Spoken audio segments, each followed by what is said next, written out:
बाहागर भोजी रे जाइकी जदि देखिल अल्फाम चिकेन रो काउंटर लगी आउ टेस्ट करिला परे लागिला जे याठू भल आउ किछि नाही ताले जानि जिवो केटरिंग रो काम भुवनेश्वर रो इन्फोसिटी स्क्वायर पाखे थिबा सेही हाईएस्ट रेटेड रेस्टोरेंट रो जहार अल्फाम चिकेन पई लोक पागल। थ्री किंग खाली रेस्टोरेंट बिजनेस रे नुह केटरिंग बिजनेस रे भी अछंती और एटा एबेठु नुह 2018 रु से माने केटरिंग काम करी आछंती और 25 प्लस इवेंट्स करी सारी छंती। थ्री किंग्स गोटे बहुत ही ब्यूटीफुल जगह very close to my work place तो मु सेठी जाईछि बहुत थरो खाईछि मते बहुत भल लागला तांको खाइबा जो interior ambience and staff very cordial very polite very humble तेति पई मु तांको अप्रोच करली for my brothers reception. Starters रे थ्री किंग रो सिग्नेचर डिश अल्फाम चिकेन थिला जोटा garlic mayo spicy mayo green chutney सह सर्व करुथिले आ ता सह barley prawn paneer lollipop noodles of veg manchurian थिला किंतु स्टार्टर काउंटर रे मेन भिड़ तो थिला अल्फाम चिकेन पई जे खाईची सीए जानिची। मेन कोर्स रे ओडिया स्टाइल मटन झोल आ मिक्स वेजटा अलगा प्रकार लागिला मते एते अल्फाम चिकेन खाई देथिली जे आ किछि ट्राई ही करि हेलानी आ डेजर्ट रे बेक्ड रसगुल्ला आ गाजर हलवा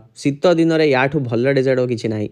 तांकर वेज प्लेट स्टार्ट हे जाउची मात्र 499 रु नॉन वेज प्लेट 699 रु मिनिमम 100 लोकर ऑर्डर थिले से माने आउटडोर केटरिंग करिवे आ मिनिमम 30 लोक थिले हाउस पार्टी पई खाइबा जोगै देबे। जदि तांकर खाइबा ट्राई करिवार अछि ताले केबे तांकर रेस्टोरेंट रे जाइकी डाइन कर। ऑलरेडी आपण माने हम रेस्टोरेंट को एते सारा भल पाइबा देइछंती एबे हम कैटरिंग भी स्टार्ट कर देइछ तो आपण को जदि कैटरिंग रो किछि भी आवश्यक अछि 30 जन को आराम करी हम 3000 पर्यंत करि परिबु। आपण को जेतेबे भी कैटरिंग रो किछि भी दरकार इन हाउस पार्टी जे गला बर्थडे एनिवर्सरी जहां भी गला हम कांटेक्ट करि परिबे। Thank you.